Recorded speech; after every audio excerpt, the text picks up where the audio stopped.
Muito bem, muito boa tarde a todos. Portanto, nós hoje temos aqui uma sessão muito especial, porque tem a ver com uma dinâmica que se criou estes dias à volta do novo livro do Asterix, Asterix na Lusitânia. Portanto, o livro foi lançado oficialmente em todo o mundo na quinta-feira, dia 23. 5 milhões de exemplares, não é? Penso eu. Exato, sim, sim. Ontem houve uma sessão que tivemos a ocasião também de dar nota no grupo, no Corte Inglês de Lisboa, muito concorrida, de facto. Já não se via o Corte Inglês com tanta gente. Mas pronto, tivemos a oportunidade de juntar aqui nesta sessão online duas pessoas que estão muito ligadas a este momento. Portanto, o Vítor Silva Mota, que é o editor. Portanto, o Vítor está ligado à ASA, atualmente à Leia, e é, no fundo, tanto quanto eu sei, o responsável, entre outras coisas, Exato. pela área da banda desenhada e, portanto, também pelo Asterix, portanto, é o pai um pouco disto tudo. E, portanto, ele vai-nos começar por dar nota daquilo que são as suas principais dimensões em relação a tudo o que foi esta história, contar também algumas das histórias, portanto, criar aqui uma dinâmica que possa ser interessante para todos. O João Coleto está aí com um problema de saúde complicado, está com uma ciática, e, portanto, está neste momento a acabar uma consulta, mas também, à partida, se tudo correr bem, vai entrar num segundo momento, mal esteja disponível. Portanto, eu passo a palavra de imediato ao Vítor, agradeço imenso a sua disponibilidade, e depois a ideia é, mal o Joel entra, e depois da intervenção também do Joel, temos aqui uma conversa entre todos, para se poder gerar aqui, de facto, uma certa discussão. Vítor, muito obrigado pela disponibilidade, e a palavra é sua, está bem? Como tu gostas. Ok, muito obrigado. Eu é que agradeço o convite, Dr. Jaime Quezado. É com muito gosto que aqui estou. Boa tarde a todos. E gostava de começar por salientar aquilo que há bocado em off dizíamos. Este sonho agora tornado realidade de termos o Asterix na Lusitânia é de facto um sonho que já vem de trás. E eu gostava de salientar isto porque muitas vezes isso não é tido em consideração, na devida consideração. Nós somos a primeira língua, o português é a primeira língua em que o Asterix foi traduzido. O Asterix saiu, obviamente, em francês em 1959, na revista Pilote, e cá, em 1961, na revista Fouquetão, nós já dávamos o Asterix em português aos nossos leitores. Portanto, fomos o primeiro país a ter o Asterix e isso criou desde logo uma fortíssima ligação que foi sendo alimentada e foi continuando ao longo dos anos. E, portanto, este sonho de, depois os nossos leitores, obviamente, apercebendo-se que o Asterix viajava por vários países, foram também, obviamente, manifestando sempre o seu desejo de que um dia o Asterix viesse cá. E, inclusivamente, numa das vezes que, nas duas vezes, mas sobretudo numa delas, em 91, quando o senhor Uderzo, ainda em vida, veio cá fazer a promoção da Rosa e do Gládio, foi confrontando com grande insistência pela comunicação social sobre essa possibilidade de um dia termos um Asterix na Lusitânia e ele nunca a pôs de parte. Portanto, isso foi de facto criando aqui algum lastro neste desejo de ver o Asterix na Lusitânia. O que aconteceu foi que esse desejo, enfim, por razões várias, acabou por se transformar num sonho que, de tantas vezes adiado, eu diria que se transformou numa ambição nacional, num desígnio nacional,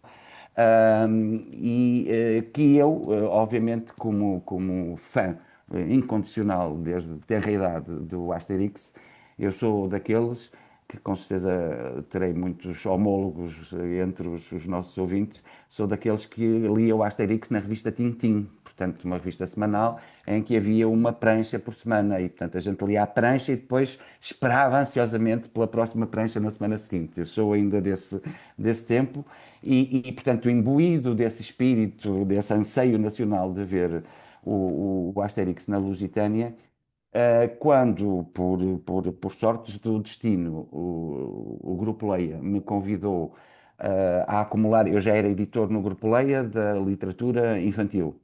E em 2013 recebi este convite para acumular essas minhas funções com as de editor da área de BD. E nessa altura eu impus-me a mim próprio tentar, pelo menos, tentar concretizar este sonho que era também meu. E, portanto, ao longo desde 2013 até agora 2025, são 12 anos, ao longo destes últimos 12 anos, nunca perdi a oportunidade, tentando sempre ser diplomata, tentando sempre, enfim, não passar alguma linha vermelha, porque obviamente a decisão final não era nossa, a decisão final é e foi do editor original francês, mas nunca deixei de de dar conta desse nosso anseio, dessa nossa abertura para colaborar naquilo que fosse possível. E isso efetivamente veio a concretizar-se agora para, enfim, regozijo de toda a equipa da Leia, o meu pessoal, obviamente, com mais do que regozijo, foi uma emoção enorme. E essa emoção tem sido, enfim, redobrada, triplicada, decuplicada nestes últimos dias, por ter podido constatar que, afinal, este desejo era partilhado por tantos e tantos e tantos milhares de fãs do Asterix e eu sinto-me muito honrado e muito feliz por ter podido contribuir para este efeito absolutamente estratosférico que está a ter a publicação do livro. Portanto, enfim, contextualizando um bocadinho desta forma o aparecimento do Asterix na Lusitânia, como podem imaginar, são muitas e muitas e muitas as histórias que eu poderia partilhar convosco, mas não vos quero maçar. Estarei, obviamente, ao dispor para todas as perguntas que queiram Sim, fazer. mas, ó Vitor, esteja à vontade, porque a ideia é mesmo criar aqui uma dinâmica de interessantes que possam ser depois interessantes para a discussão. Pronto. Mas, enfim, para me conter a mim próprio, eu selecionei aqui duas, tenho aqui uma cábulasita ao lado, para não me perder, mas selecionei aqui pelo menos dois aspectos que me parecem ser de salientar e depois, obviamente, estarei aberto a todas as questões que me queiram fazer. E dizer que, portanto, para quem já teve a oportunidade de ler o livro, e repetindo aquilo que o Dr. Jaime Quezado já disse, o livro foi lançado no dia 23 de outubro, portanto, na quinta-feira passada. Estamos no, salvo erro, sexto dia. E deixem-me fazer aqui um parênteses para sublinhar também este aspecto. Em 6 dias nós batemos todos os recordes de venda de que há registro em Portugal. Não há nenhum outro livro na história da edição em Portugal que tenha vendido como este nosso livro até agora. O que obviamente nos deixa ainda de mais certeza de o quão acertada foi esta aposta. Mas, enfim, para aqueles que já tiveram a oportunidade de ler o livro, com certeza concordarão comigo se eu disser que é uma belíssima história e que os autores estão de parabéns, estamos todos de parabéns e que foi uma agradável surpresa. Porque, como devem imaginar, não é fácil. Não é fácil transpor para um formato de BD, de 48 páginas, as características identitárias de um povo, não é? É sempre um desafio grande não cair em clichês, tornar a coisa fluida, não meter aquelas piadas que eu digo sempre metidas a martelo. E eu penso que os autores conseguiram muito bem fugir a isso portanto, é de lhes dar os parabéns por isso mesmo. E por isso eu gostava de enumerar algumas das características que de facto nós podemos encontrar aqui neste álbum, sempre sem dizer, e isso é absolutamente notável, sem aquele sentimento de ser uma piada forçada, de ser metida a martelo. Temos aqui a melancolia portuguesa, que é conhecida e que nos é atribuída, o fatalismo português. Temos aqui a nossa saudade, temos aqui também a nossa hospitalidade e temos também as nossas paisagens. E isto das paisagens e da hospitalidade foram dois aspectos que os próprios autores sublinharam, que os impactaram muito. E depois temos aqui também, como não podia deixar de ser, o nosso bacalhau, temos os nossos pastéis de nata, temos o nosso vinho do Porto, temos o nosso vinho verde, temos o nosso elétrico 28, temos o nosso fado, obviamente, temos a nossa calçada portuguesa, temos os nossos azulejos, o nosso galo de Barcelos, temos referência ao nosso 25 de Abril, muito bem conseguida. Temos, por outro lado, em termos de figuras nacionais, temos referência ao Vasco da Gama, temos referência ao nosso Fernando Pessoa, temos referência à nossa Amália, temos referência ao nosso Ronaldo, Cristiano Ronaldo, enfim, tantas e tão bem contextualizadas referências são, obviamente, motivo de orgulho para todos nós e motivo, de facto, de parabéns para os autores. Enfim, uma outra nota final que vos queria dar conta, ilustrando o quão difícil, por um lado, desafiador, por outro, um bom desafio. Eu costumo dizer, obviamente, já são quase 30 anos de edição. E os Asterix são sempre os meus maiores desafios editoriais e aqueles que eu mais gosto. E não digo isto enfim, por estar aqui, é efetivamente verdade. São transpor para português muitas vezes situações que são absolutamente intraduzíveis e que implica da parte do editor sobre o trabalho do tradutor, um trabalho inicial do tradutor, mas que depois o editor tem que rever e muitas vezes, como foi o caso aqui, mexer completamente para recriar as situações.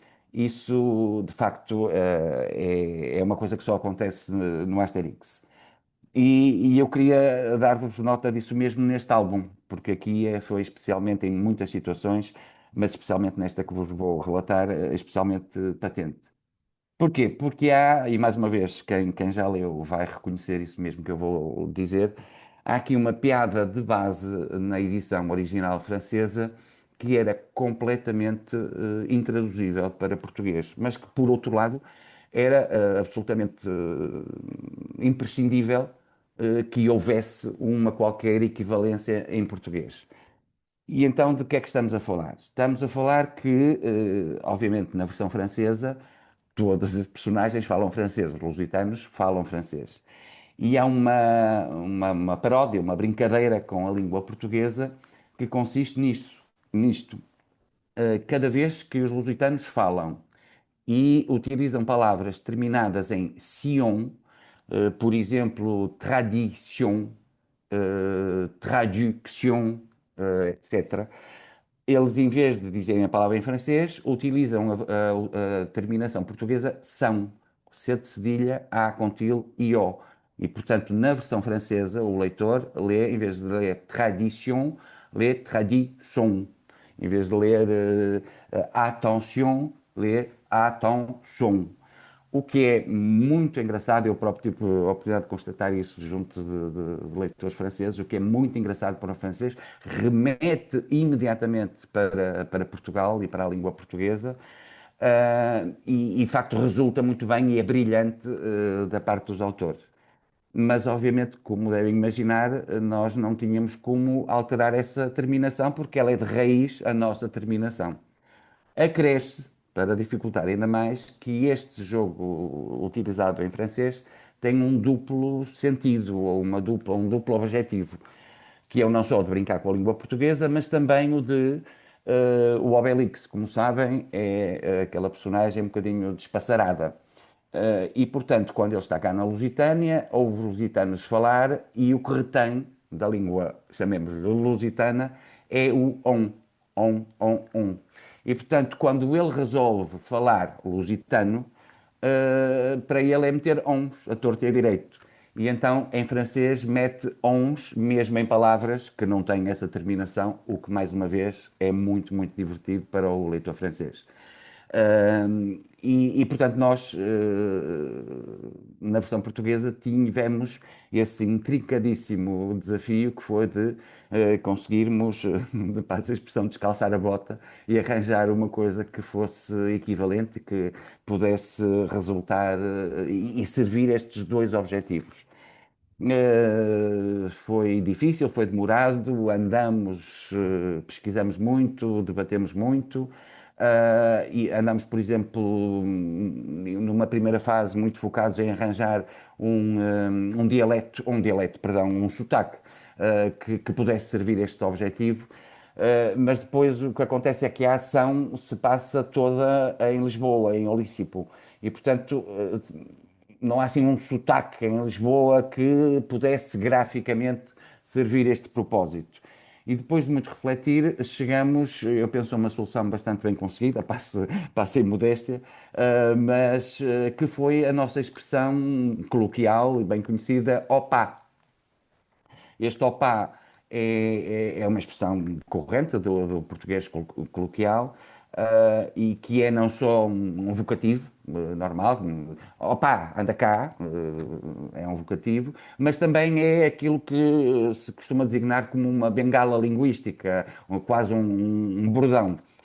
Que é em situações que a gente diz: epá, opá, epá, opá, estava tão cansado que adormeci logo. Este tipo de situação permite utilizar esta expressão. E, portanto, nós fizemos isso. Em cada fala dos lusitanos há pelo menos um opá. E permite também o segundo objetivo, que é o Obelix ouve, portanto, quando está cá na Lusitana, o que ele ouve e o que retém é o opá, opá, opá, opá, e quando resolve falar lusitano, mete opás a torto e a direito em sítios, inclusivamente da frase, que não são os sítios corretos. Como em francês ele utiliza o on em palavras que não têm essa terminação. Acho, muito honestamente, que foi a melhor solução. Tenho tido a grata, enfim, experiência de ter recebido já muitos parabéns por isso e de ter, inclusive, pessoas que dizem que a nossa versão portuguesa é tão diferente da versão francesa que para haver uma verdadeira experiência real do Asterix na Lusitânia tem que ser lidas as duas versões, o português e o francês. E isso deixa-nos, obviamente, muito satisfeitos, porque é sinal de que cumprimos a missão enfim, as nossas opções terão sido as melhores. Enfim, isto era o que eu tinha aqui selecionado para partilhar convosco numa primeira análise. Eu tive a indicação que o Joel daqui a 5, 7 minutos entra, se calhar o que eu propunha é, enquanto ele não entra, portanto, como disse, teve esta situação, Uhum. mas já está resolvida e, portanto, ele irá entrar a muito curto prazo. Fazer aqui alguma questão e alguma discussão. Não sei quem é que dos presentes quer colocar alguma questão. Jorge Gomes, que eu sei que é um homem entusiasta deste livro e do Asterix, queres colocar alguma questão, Não, algum comentário? E depois sim, passamos a mais sim. pessoas? Eu tenho. Bom, o comentário é: eu sou fã do Asterix praticamente desde que me conheço, né? Muito bem. Tenho as primeiras edições. Já somos dois. Alguém me deve ter oferecido, quando eu tinha 6 anos ou 7 anos, a primeira obra do Asterix entre os Bertões, e a Uhum. partir daí nunca mais parei. De facto, na quinta-feira já o tinha, não apenas o tinha comprado, como já o tinha lido. E já o estava a analisar, porque eu gosto muito né, daquelas histórias. Agora compreendi a do Opá, percebi que de facto é extraordinário, mas eu tenho uma questão que é relacionada com a capa, porque a capa que nos foi apresentada há cerca de uns meses, não é? 6 meses, um Em ano março, atrás, sim, não é sim. exatamente a mesma. Não. Como é que funciona isto das capas? Ou seja, como é que há uma evolução daquela capa inicial e para esta capa final? Porque eu tanto gostava da capa inicial como desta, não é? Uhum. Portanto, essa é a minha única questão. Muito obrigado. Muito bem. Vitor, se quiser ir respondendo, vamos que Sim, sim, sim. É uma tradição do Asterix. Há sempre um anúncio prévio, normalmente, portanto, os álbuns saem de 2 em 2 anos e sempre em outubro. Isto porquê? Porque, há bocado dizia-vos, o Asterix apareceu pela primeira vez em 1959, mas mais exatamente em 29 de outubro de 1959. E, portanto, os álbuns saem sempre em outubro, à volta do dia 29, e de 2 em 2 anos. E a tradição Asterix é começar a promoção em dezembro do ano seguinte, do ano anterior, peço desculpa. E foi isso que este ano fizemos. Em dezembro do ano passado anunciou-se, ainda sem se dizer qual era o destino, mas dando já algumas pistas, falando num país ensolarado, etc. E depois, em março, isto é tradição Asterix, faz-se o anúncio do destino, quando são, como era este o caso, álbuns de viagem. E anuncia-se aquilo que eles chamam a capa provisória. Divulga-se a capa provisória. Portanto, há esta tradição de uma primeira capa, que é sempre provisória, e depois, mais perto da saída, a divulgação da capa definitiva. A capa provisória, devo dizer, e tive a oportunidade de falar disso com os autores e com a representante da editora francesa que os acompanhou nestes dias que cá estiveram. a nossa capa provisória de facto gerou muito burburinho no bom sentido, porque foi muito querida. E eu posso partilhar convosco, enfim, não é nenhuma inconfidência, com certeza, mas se for é uma das boas, que quando lembrar-se-ão que a capa provisória tem de fundo a calçada portuguesa e há o Obelix e o Asterix estão assentes, estão sobre uma calçada portuguesa. E a capa foi, enfim, tornada pública num dia, confesso que já não me recordo exatamente qual, sei que no dia imediatamente a seguir eu tinha um contacto insistente da Associação da Calçada Portuguesa que basicamente, isto é um exagero, mas enfim, exigia que a capa não fosse provisória, mas fosse definitiva, porque a calçada portuguesa assim o merecia.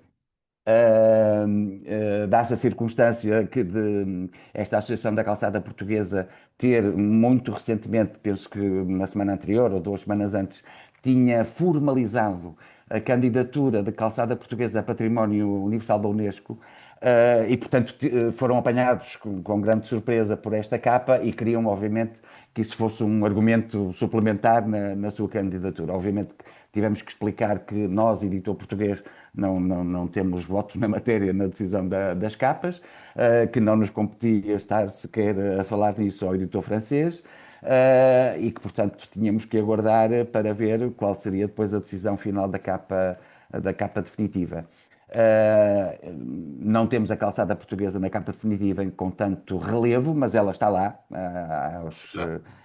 enfim, o empedrado. E é isto. Mas partilhar também convosco que a própria representante da edição Aberrani me comentou que nunca nenhuma capa provisória tinha tido tanto impacto a ponto de eles a terem reutilizado e tem, digamos, tem de parte para para a utilizar em promoção, porque de facto ela foi tão bem recebida e tem sido objeto de tantos comentários e de tanto entusiasmo que eles a têm reutilizado, o que não era prática nas capas anteriores. Muito bem. Olha, eu penso que o Joel ainda não entrou, pois não? Eu peço desculpa. As dinâmicas, às vezes, as tecnologias não permitem. Muito bem. Eu penso que ele está a chegar, que ele já mandou 2 mensagens. Entretanto, mais alguma questão, mas alguma nota que queiram colocar? Nós temos aqui várias pessoas que Eu são posso, muito entusiastas, mas Francisco Evangelista, alguma questão? se não, eu posso partilhar. Há Sim, sim. muitas Tem uma mão histórias. levantada, Jaime. Jaime, Ai, tem uma mão levantada da Maria Souza. Quem desculpa, a emenda só não estava a ver. Maria, por favor, peço desculpa, foi um lapso meu. Maria, Olá, boa tarde. Conseguem boa ouvir-me? tarde. Sim, sim. perfeitamente. Sim. Não, eu estava aqui com o livro. Realmente sou uma grande entusiasta. Eu e o meu marido lemos o livro e eu queria dar um grande elogio ao editor, porque o livro está espetacular Muito obrigado. e tem sido um grande orgulho ver, mesmo a tradução. Eu compreendi perfeitamente o opá, mas agradeço as explicações, porque não tinha percebido até que ponto é que tinha sido não tinham sido essas escolhas, mas muito obrigada e estamos todos muito orgulhosos, por isso, muitos parabéns. Muito obrigado. Muito obrigado. Era isso, obrigada. Eu tinha desafiado aqui o Francisco Evangelista, não sei se quer fazer algum comentário, alguma nota, Francisco, para criarmos também aqui alguma dinâmica. Não tenho. Olá, viva, boa tarde a todos. Viva, boa Obrigado, tarde. Jaime, pela pergunta. Não tenho, eu sou um fã incondicional do Asterix. Ouvi com muito gosto as explicações que o Vitor deu sobre esta edição. Não tenho ainda não tive o privilégio de poder comprar a edição. Vou fazê-lo na primeira oportunidade e vou ter em particular atenção todas as notas e os alertas que recebemos hoje, que foram fantásticas. Estou mesmo maravilhado e à espera de poder ler tão depressa quanto possível esta edição. Muito bem. Muito Enquanto o João não obrigado. entra. E Carla, Eh, não sei se queres também fazer alguma nota, eu sei que a Carla Sousa está aqui connosco também. Queres fazer alguma questão, algum comentário? Carla. Não, eu acho que aproveitava a Não presença do sei se já Vitor leste o livro. Não, Não. ainda não, já me ofereceram, mas ainda não tenho em mão. Mas já agora, e já que o Vítor estava a dizer que haveria muitas mais histórias para contar, aproveitar enquanto esperamos ouvir mais umas histórias, Muito porque bem. enriquecem aqui Sim, depois sim. Muito bem. a- Vitor, então se quiser contar mais histórias Posso enquanto o João. contar-vos e dizer-vos isto. A equipa Asterix é absolutamente fenomenal, de base francesa. Eles têm um trabalho. O fenómeno Asterix é o fenómeno que é, mundial, obviamente pela qualidade que tem, mas muito também pela mão de ferro e pela rédea curta que o editor francês coloca em todas as edições, em todas as línguas. Isto provavelmente não é assim conhecido de todos, não é uma coisa, enfim, pública, mas também não é nada de confidencial. Como é que se passa este processo de tradução?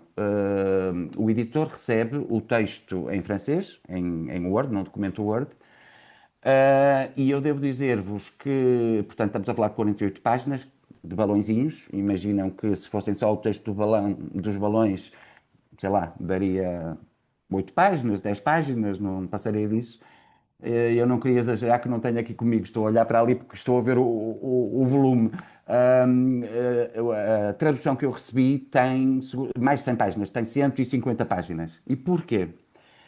Porque os franceses fazem este trabalho absolutamente genial de fazer notas de rodapé de todas as referências que estão por trás na versão francesa.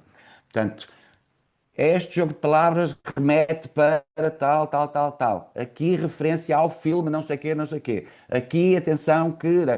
E, portanto, nós temos a papinha toda feita, digamos assim. E depois a tradução é feita, é submetida à aprovação dos franceses, que a mandam auditar, é a palavra deles, eles mandam fazer uma auditoria a cada uma das traduções, e o editor e os tradutores não têm acesso, não conhecem, nem podem ter contacto com esses auditores, naturalmente, para não haver cá influências. E é feito um relatório por essa empresa que faz a auditoria, é feito um relatório à tradução, que diz ao editor francês se sim ou não a tradução é válida e indica aqui ou ali aspectos que ao auditor parecem poder ser melhorados ou não estarem bem, etc. Eu devo dizer que tenho muito orgulho e eles utilizam um código de cores, sendo que o verde é tudo bem, tudo bem, tudo bem, depois o amarelo é se houver ali algumas questões que eles acham que poderiam ser melhoradas, e o vermelho, questões que eles acham que não são, que não podem passar. Eu tenho muito orgulho em dizer que nunca tivemos vermelhos. Temos basicamente a tradução toda verde, às vezes um amarelito aqui ou acolá, e devo dizer que muitas vezes esse amarelo depois é rebatido por mim e acaba por ficar verde. E outras vezes não, com razão, há alguns aspectos que nos implicam fazer uma segunda adaptação. Muito Mas bem. isto para nos dizer o quê? Nessas notas, por exemplo, nesta tradução, neste livro, havia uma nota assim: há uma personagem francesa que se chama, em francês, Oxalá, ou seja, Oxalá. E então a nota de rodapé dizia assim: Oxalá, a expressão portuguesa vinda do árabe Inshallah, que remete para o fatalismo português e para, enfim, um pouco a saudade, aquela esperança de tal, a manter em todas as línguas. E eu li aquilo e disse assim: ora bem, Oxalá é uma interjeição comum em português, todos a utilizamos, mas isto de chamar a uma pessoa, porque era o nome de uma das personagens, chamar a uma pessoa Oxalá é assim um bocado forçado, não resulta muito bem na nossa língua. E foram lençóis e lençóis de e-mails trocados. Devo dizer que não é e-mails normais, porque há um sigilo por trás de tudo isto. Tudo isto se passa numa nuvem, para acesso à qual há 3 passwords, que mudam de 6 em 6 horas. E, portanto, às vezes eu chego ao fim do dia e já não sei qual é a password Muito bem. Vitor, correta. entretanto, o Joel também já está connosco e Ok. se calhar eu ia, pronto, com todo o respeito, depois de ainda ter a oportunidade também de falar. Pronto, Joel, muito obrigado por estar aqui connosco. Eu sei que está aí com os problemas ciática complicados, mas pronto, obrigado pelo esforço que está a fazer e passo a palavra. O João vai-nos trazer com uma dimensão mais histórica, que eu acho que pode ser complementar e depois temos a oportunidade de discutir. Muito obrigado, Vitor, pela sua excelente Nada. nota e discussão. Joel, faz favor.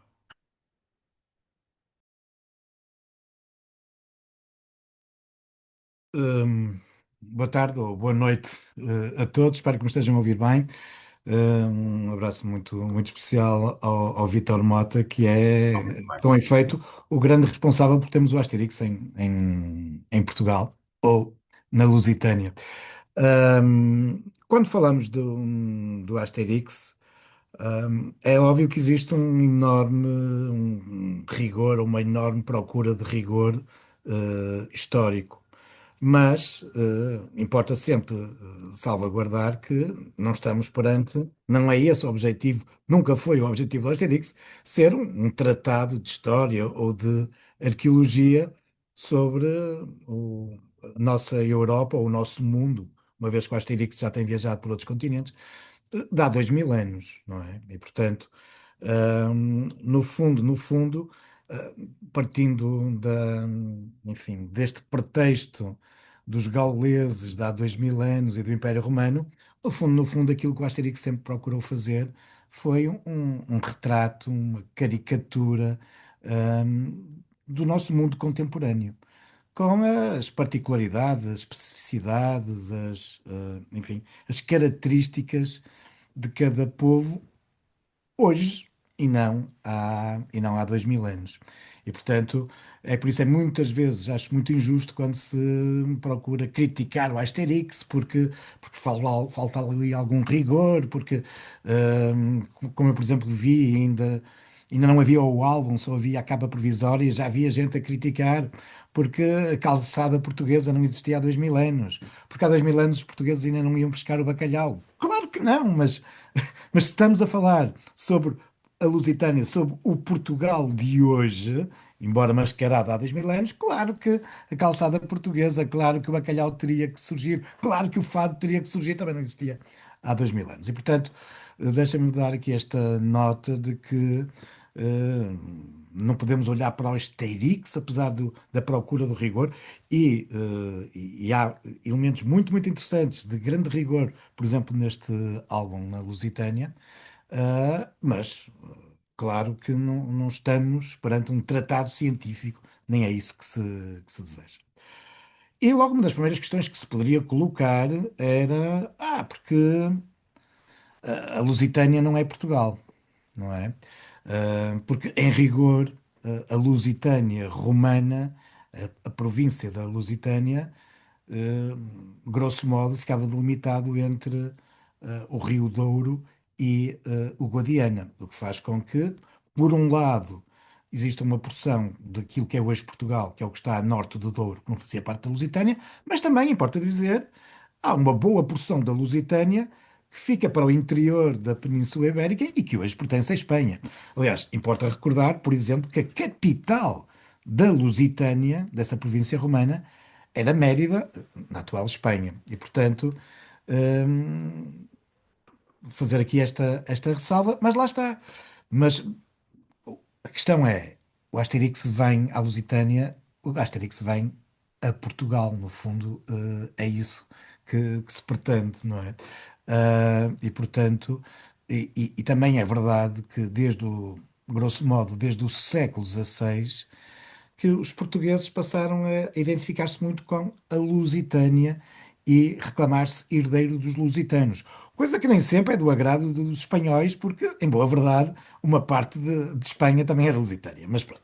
Mas isto tem muito a ver, já agora, permitam-me, com o desenvolvimento do gosto pela época clássica que o Renascimento, e o Renascimento procura mesmo fazer renascer o mundo clássico, e portanto o Renascimento vai valorizar muito o mundo clássico, e por isso os homens do Renascimento em Portugal, desde logo com Camões à cabeça, vão puxar, vão valorizar na história do país o período clássico e particularmente, como não poderia deixar de ser, os lusitanos e a resistência de Viriato aos lusitanos.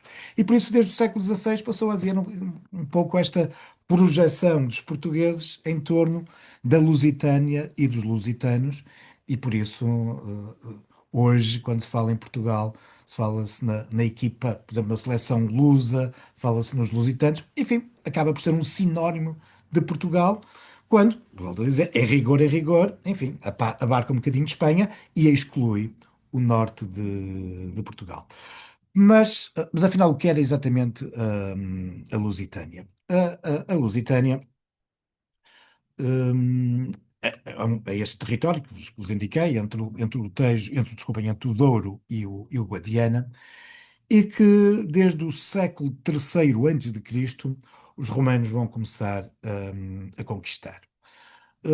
Os romanos que chegam à Península Ibérica nessa altura, por volta do século III antes de Cristo, no contexto da guerra que vêm desenvolvendo contra os cartagineses, as famosas guerras púnicas.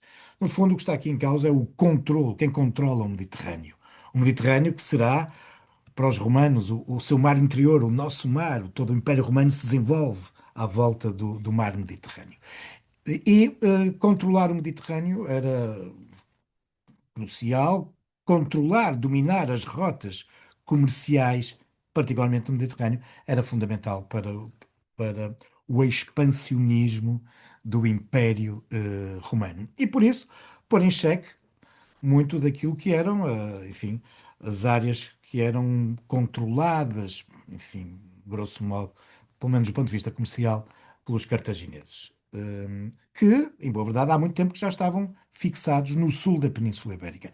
Não com os mesmos objetivos que os romanos terão, de uma ocupação territorial, hum, de domínio de vasto território, mas os cartagineses, povo fundamentalmente assente no comércio, interessavam muito mais a fixação no litoral, onde construíam feitorias, onde podiam desenvolver importantes povoados, cidades, Ampúrias, por exemplo, na atual Catalunha, mas a perspectiva dos romanos vão ser outra. E, de facto, depois de derrotados os fenícios, os cartagineses, na Península Ibérica, os romanos não se vão limitar a ficar como esses tinham ficado no litoral. Vão começar a avançar para o interior da península e procurar dominar a península.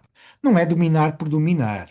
Como é óbvio, os romanos têm objetivos económicos importantes. Não é só uma questão simbólica de dominar um território. Não, a Península Ibérica está repleta de importantes riquezas que os romanos querem controlar, nomeadamente os metais.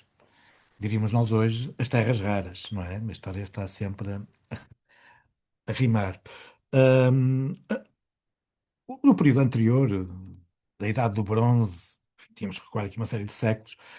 O bronze, como sabem, não existe naturalmente. O bronze é uma liga metálica entre o cobre e o estanho. Cobre havia muito na bacia do Mediterrâneo. Estanho é que não. E era isso que fazia com que já os cartagineses, os fenícios e antes os gregos tinham vindo até à Península Ibérica na busca do estanho fundamental para produzir o bronze.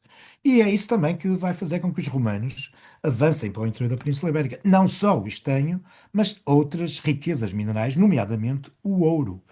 E hoje caiu um pouco no esquecimento, mas, por exemplo, o Tejo era conhecido como um rio aurífero, um rio onde, com alguma facilidade, enfim, se obtinham pepitas de ouro. E isso vai impulsionar muito os romanos para a conquista do interior da, para o interior da Península Ibérica, onde temos então, onde vão derrotando vários povos, mas há um que lhes vai dar bastante resistência, que são os lusitanos.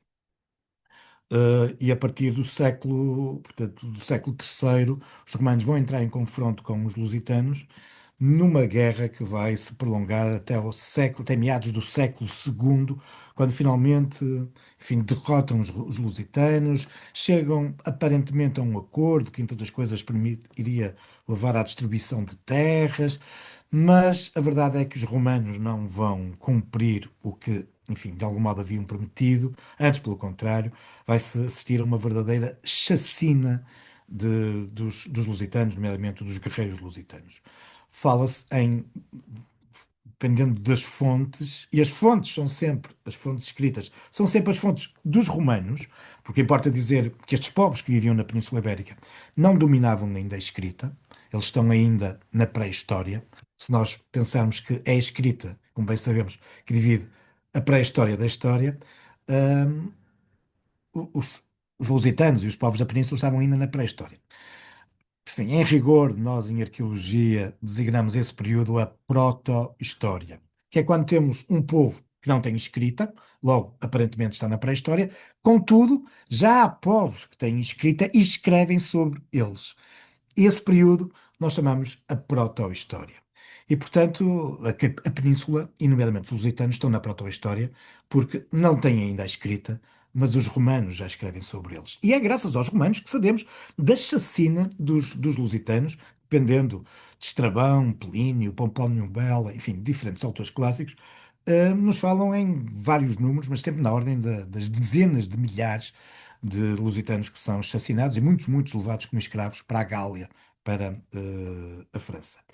Este descontentamento vai levar a que vai emergir um importante líder entre os lusitanos, que é Viriato. Importa dizer que os próprios romanos já o tinham escrito antes, que apesar de difícil, eles conseguiram conquistar os lusitanos porque eles estavam muito desorganizados. Enfim, em termos de território, os lusitanos estavam dispersos em muitos pequenos poderes. Não havia um grande poder central e, portanto, esta dispersão do poder facilitou a conquista dos romanos. Ora, é exatamente isso que agora Viriato vai inverter. Viriato consegue um enorme consenso à sua volta e consegue tornar-se o líder incontestado dos lusitanos e desenvolver, enfim, estratégias militares, em que reúne todos os lusitanos para fazer frente aos romanos. A imagem que nós temos de Viriato como um pastor, enfim, é também em parte cultivada desde o século XVI. O próprio Camões, nos Lusíadas, nos fala do pastor que andava nos Montes Irmínios. Nós hoje sabemos que não será bem assim. Aquilo que as fontes clássicas nos dizem é que Viriato era um homem que estava de facto ligado à criação de gado, mas ele provavelmente deveria ser um grande proprietário, de um grande produtor de gado. Portanto, do ponto de vista social, devia ter algum prestígio, que contribuiu para se afirmar e conseguir, enfim, juntar os lusitanos à sua volta e vai, com efeito, durante muito tempo dar água pela barba aos romanos, e depois do resto da história todos nós sabemos, acabará por ser derrotado porque é traído e assassinado por outros lusitanos, e na sequência da sua morte, depois, rapidamente, Décimos Június Brutus, é esse o líder militar romano que se encontra na Península Ibérica na época. Décimos Június Brutus vai então aniquilar agora definitivamente a resistência romana e avançar em direção ao norte. Estamos já nos finais do século II antes de Cristo e, teoricamente, agora a Península Ibérica, fruto dessa incursão de Décimo Június Brutus até ao norte da Península, teoricamente a Península passa a estar totalmente controlada pelos romanos. Mas não vai ser bem assim. Durante cerca de ainda um século, os povos que estão a norte do Douro vão continuar, e agora citando Asterix, a resistir ainda e sempre ao invasor. Ali, naquele extremo noroeste da Península Ibérica, os aguerridos calaicos vão resistir durante mais de 100 anos ao Império Romano.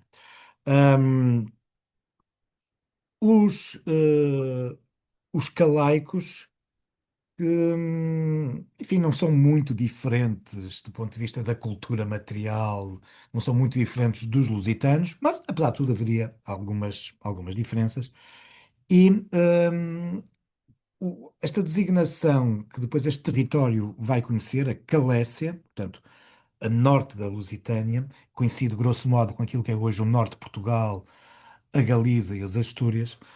A Calécia vai ter este nome porque os romanos vão dar o nome daquele que é o primeiro povoado que para quem saía da Lusitânia encontrava e que era Cale, Portus Cale, o Porto. Portanto, aqui se abre, a partir desta cidade portuária, se abre a Calécia, o território dos calaicos. Depois há muitos outros, os brácaros, que têm também uma importante expressão, aliás, será em Brácara Augusta que os romanos depois vão colocar a capital da futura província da Galécia, que acabará depois também por se tornar uma província. É curioso porque a Lusitânia e a Galécia são as duas os territórios mais a oeste do Império Romano, os territórios mais longínquos a oeste de Roma. E se eu estivesse a dizer isto em inglês, seria muito mais interessante, porque eu estaria aqui a dizer que a Galécia e a Lusitânia eram o faroeste do Império Romano, a zona mais a oeste do Império Romano.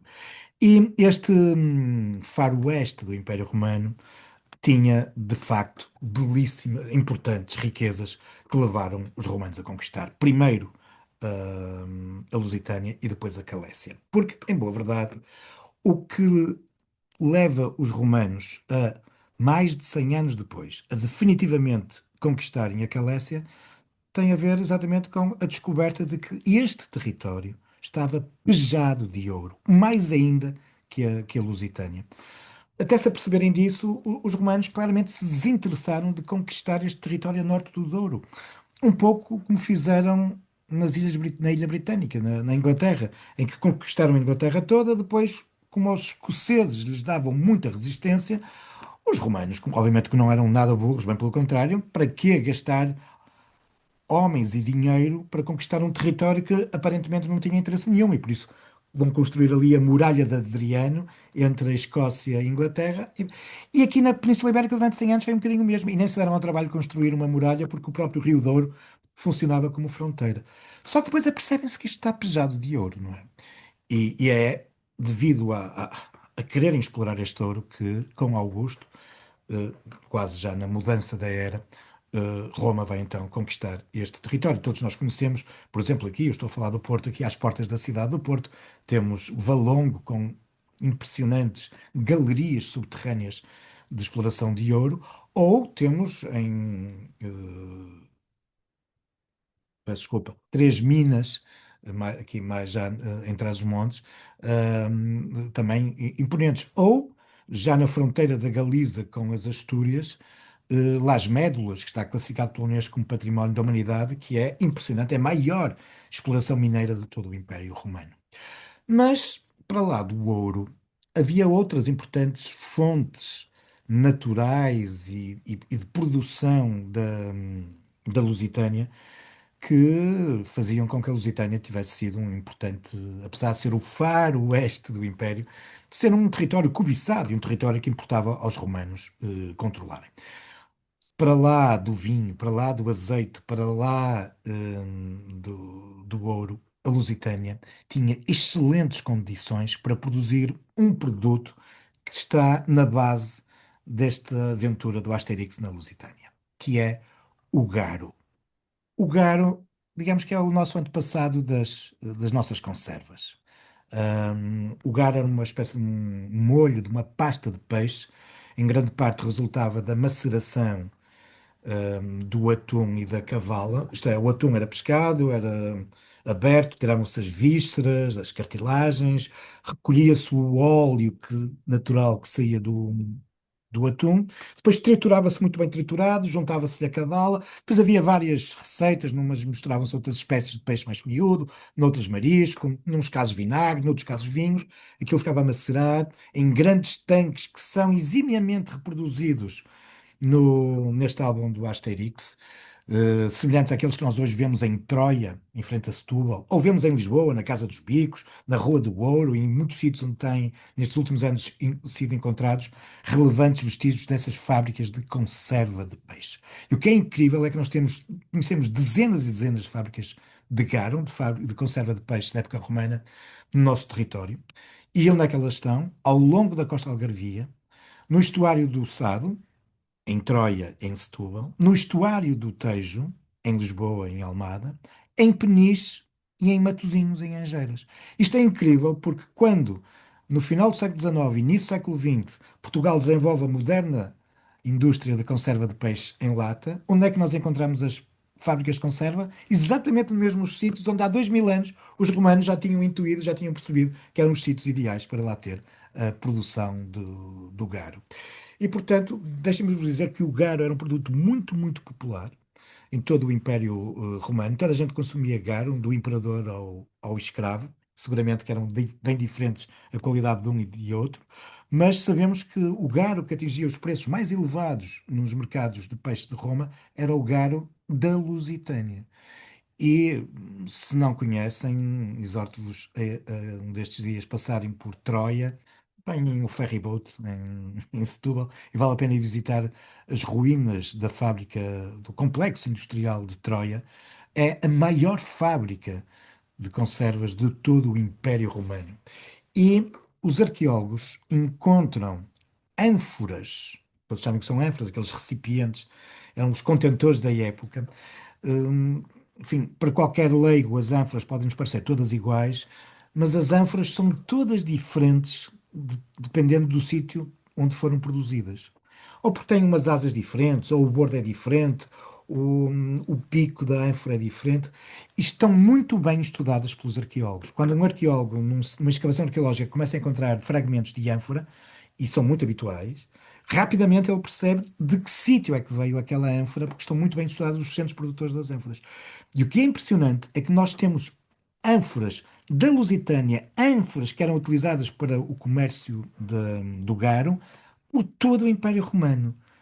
Desde a muralha de Adriano até à Roménia, da Turquia ao norte da África, por toda a Europa romana, nós encontramos inúmeros vestígios de ânforas de garo da Lusitânia. Era de facto uma importante fonte de riqueza e um dos grandes motivos também este acesso ao mar, ao Atlântico, para lá de ser fundamental para as rotas, e isso também é bem explorado, bem explicado neste Asterix na Lusitânia, a importância de Alicipo, Lisboa, era o grande porto que os romanos, na busca do estanho, foram também conquistar as Ilhas Britânicas. E entre o Mediterrâneo e as Ilhas Britânicas, o grande porto a meio de viagem era Lisboa. Mas não era só o Atlântico, não era só uma forma de viajar, era também este acesso a estes recursos piscícolas. Os romanos ficavam muito admirados com o Atlântico. Desde logo, por exemplo, Estrabão explica isso muito bem, a admiração com que eles veem a questão das marés. A grande diferença entre a maré alta e a maré baixa, que no Mediterrâneo não é assim tão significativa, mas fascinava os romanos. E depois as espécies que havia no Atlântico que não havia no Mediterrâneo. E quando há espécies comuns, as do Atlântico são sempre muito maiores. E, acrescento eu, sempre muito mais saborosas, não é? Como bem sabemos, o nosso peixinho português, o peixe do Atlântico, é bem saboroso.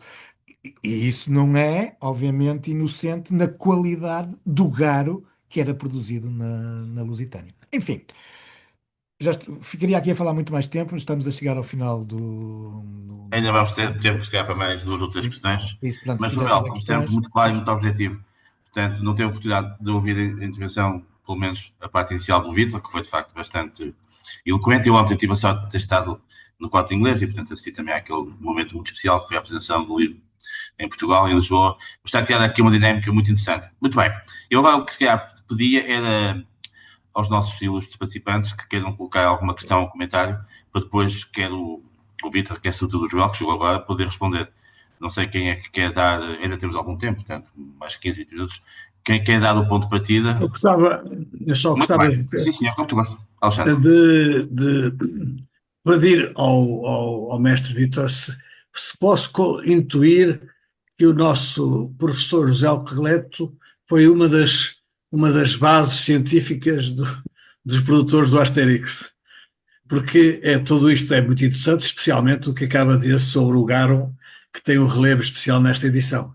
Portanto, quem é que inspirou os que escreveram o texto? E em seu lugar, não queria que o Vítor esquecesse de completar o que estava a contar sobre o Oxalá. Certo, certo.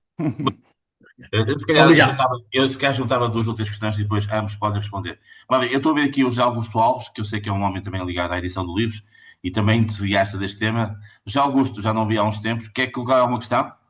Ou algum comentário?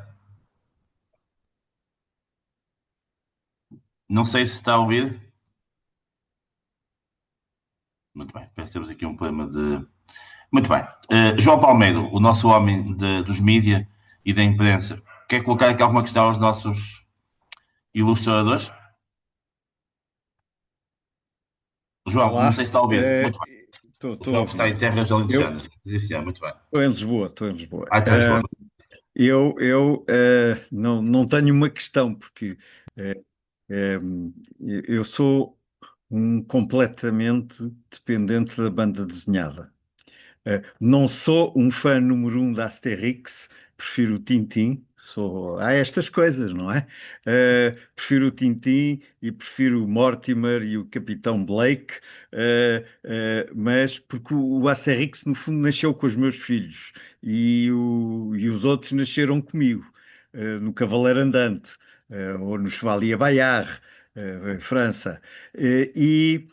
Mas eu sou um completo dependente da banda desenhada. Eu paro, eu vejo, eu todos os anos com o meu filho mais velho tenho um acordo que a prenda que lhe dou no Natal, seja o que for, tem que ser complementada por um livro de banda desenhada. Todos os anos. Portanto, acho que este ano vai ser o Asterix, ou vou inundar a família de Asterix, mas, portanto, não tenho propriamente uma questão. O que eu tenho sempre é um apelo que é a banda desenhada é a nossa sobrevivência nos momentos mais tristes. Porque na banda desenhada nós encontramos as nossas raízes de termos sido um dia crianças, mas de ter sido muitas vezes naquilo que encontramos nesses livros que encontramos as pistas para o que era a vida de adultos e para o que nos esperava depois na vida. Portanto, é isso que eu, sem ter uma pergunta, quero partilhar, porque realmente o Asterix na Lusitânia, eu do Asterix só uso aquela expressão, o céu está a cair-nos em cima da cabeça. Essa uso muitas vezes e partilho-vos que já tive um escritório em que a maneira que eu tive de explicar ao arquiteto que ele tinha feito mal as obras no telhado foi dizer: "Oh homem, venha cá porque o céu está-me a cair em cima da cabeça e eu tive ontem a visita do Asterix que queria dar-lhe uma pancada assim por causa disto." Muito bem.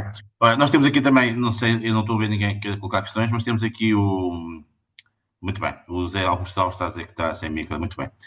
O Daniel Perdigão é um homem das tecnologias, das inteligências artificiais. Eu sei que ele também é muito fã destes temas. Quer colocar alguma questão aos jogadores? Daniel, já que está aqui connosco hoje. Não sei se está a ouvir, Daniel. Tenho Muito estado bem. a ouvir Sim, senhor. atentamente, embora aqui sem imagem. Eu não tinha especificamente nenhuma questão. Eu, por acaso, ainda não acabei de ler o livro. Recebi Muito também bem. no próprio dia que saiu, porque tinha encomendado na FNAC, com a oferta de um outro, ando ali aflito à procura do Asterix e dos outros personagens perdidos no meio da confusão, e já gastei mais tempo à procura dos outros do que a ler o livro. Mas está quase a acabar. Vou ainda acabá-lo hoje. Os olhos à noite não ajudam muito.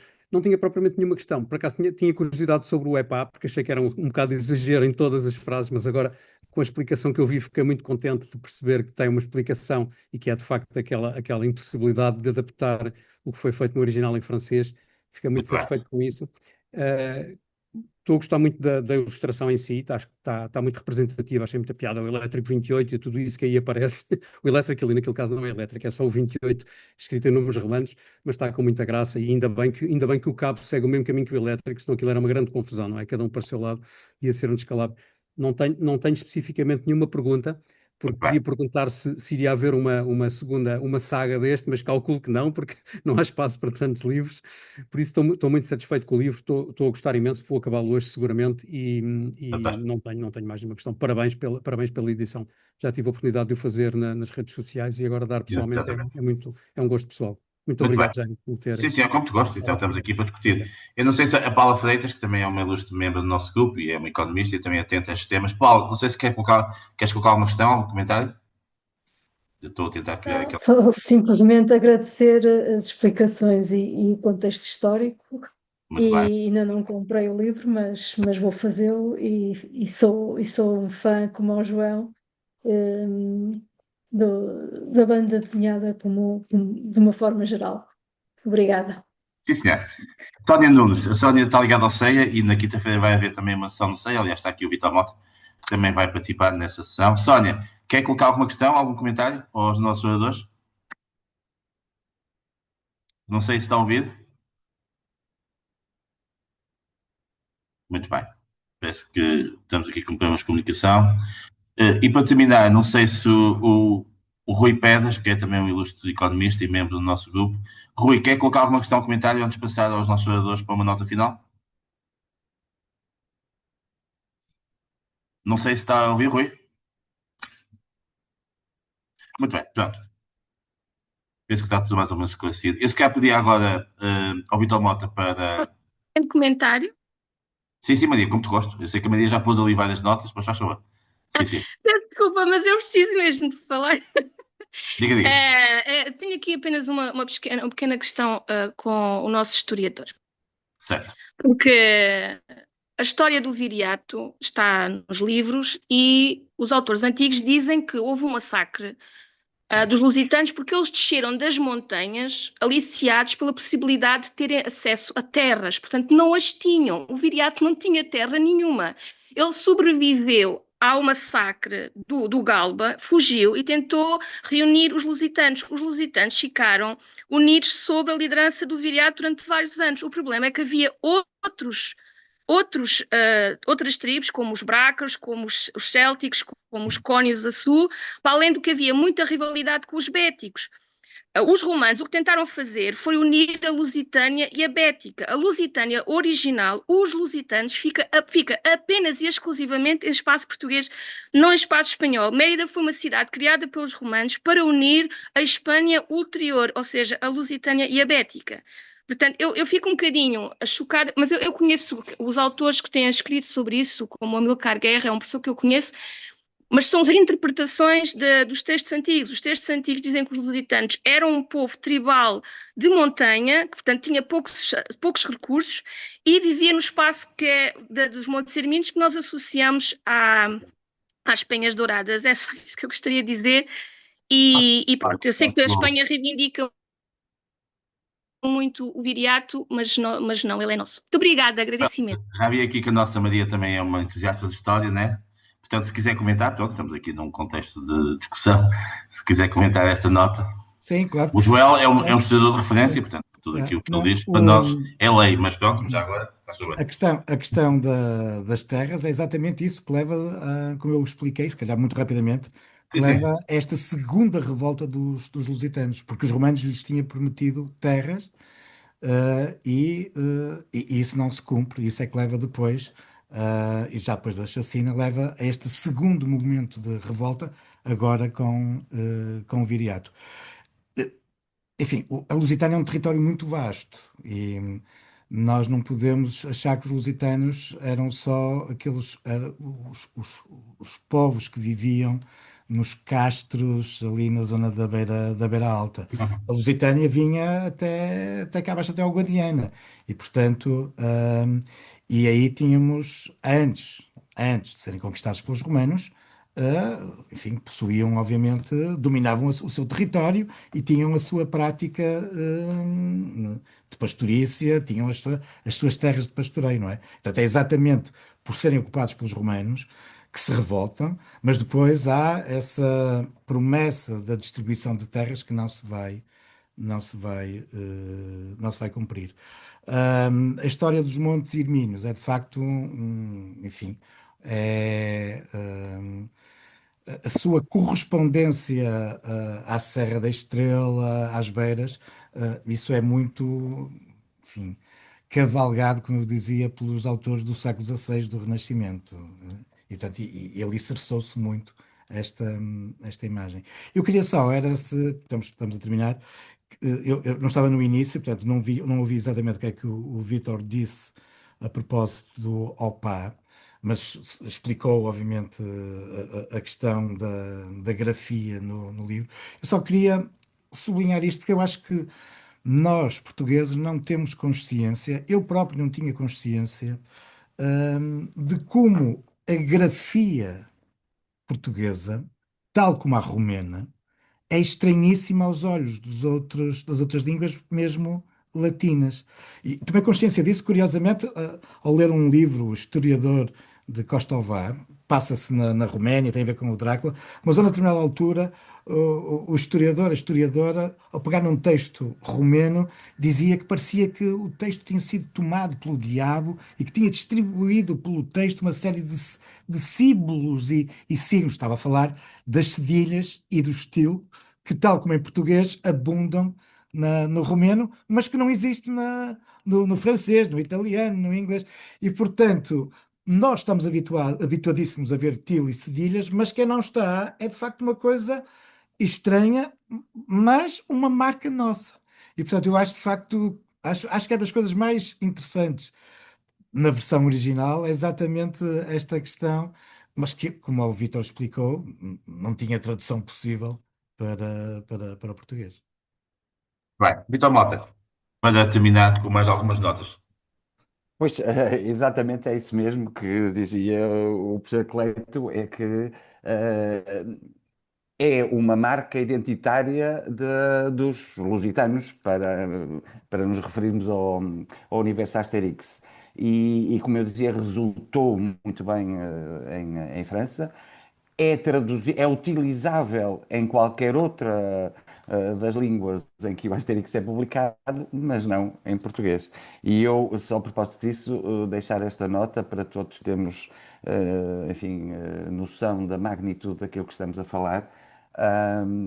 O Asterix foi lançado, como já disse, no dia 23 de outubro e foi lançado em 19 línguas diferentes, simultaneamente, completando essas 19 línguas 5 milhões de exemplares em todo o mundo. Portanto, é dessa magnitude que estamos a falar e saber que a Lusitânia, Portugal, está na Berlinda, passa a expressão, neste momento, nesses países todos e com esses leitores todos, é de facto um motivo de grande orgulho. Eu tomei aqui nota de duas questões. Perguntavam-me se o professor Cleto estava por trás do argumento que, obviamente, refere à história do Garum. Não. Não, não porque não fosse uma pessoa, obviamente, fiável para isso, mas porque, como expliquei, nós somos apenas o editor português. E toda a história foi pesquisada pelo autor, pelo argumentista, o Fábio Carrou. E ele teve a ocasião de ontem explicar-nos isso. Ele já conhecia Portugal, mas como um turista. Não conhecia as particularidades da nossa história e muito menos da antiguidade. E, portanto, e aliás confessou publicamente que nunca tinha ouvido falar de Viriato sequer. Mas fez o seu trabalho de casa, como se impunha na série Asterix, documentou-se, fez pesquisas e, por exemplo, o facto de o Garum ser um dos segmentos do argumento só diz de quanto ele bem se documentou, porque corresponde à realidade. E depois tinha aqui anotado também a questão do Oxalá, não é? Para os franceses, o Oxalá. De facto, como vos dizia, nós recebemos a tradução, ou melhor, o texto original, pejado de notas de rodapé com indicações. E no caso deste Oxalá, que é o nome de um personagem francês, de um personagem lusitano em francês, havia indicação para todos os editores em todo o mundo a manterem todas as línguas. E eu entendi que não era, em português não resultava, de facto, estar a chamar a uma pessoa, estar a dar ao nome, estar a dar a uma pessoa um nome que é uma interjeição na nossa língua, não era correto, não era bonito, sonoramente não resultava. E como também expliquei, os franceses são tão rigorosos e, de facto, querem manter de tal maneira a unidade nas edições todas linguísticas que inicialmente recusaram. E não, senhora, tem que usar Oxalá como todos os outros. E isso obrigou-me, enfim, várias horas de debates com eles e vários e-mails, etc. E depois acabei por os convencer. E nós temos muito orgulho de, neste conjunto das 19 línguas e provavelmente nas próximas que vão vir, todas terem o nome de Oxalá para essa personagem, e no nosso caso somos o único que chamou essa personagem com uma palavra que igualmente remete para o tal fatalismo, para as tais características da lusitaniedade, porque é a alma da nossa, é a essência da nossa lusitaniedade. E então o personagem chama-se em português Saudade. Para quem já leu, sabe que a personagem Saudade é uma das, aliás, é a filha do prisioneiro que está na origem da vinda do Obelix e do Asterix aqui à Lusitânia, que vem para salvar o pai desta personagem, que em português ficou batizada de Saudade. Muito bem. Vítor, Obrigado, muito obrigado. muito obrigado a ambos. Acho que foi uma sessão muito interessante. Permitiu dar sequência ao fantástico evento de ontem e mantemos esta onda ainda. Um abraço a todos e continuação de boa semana, está bem? Muito obrigado. Muito obrigado a todos. Obrigado e uma boa tarde. Obrigado também, com licença. Olha, eu vou desligar, então, boa semana, obrigado.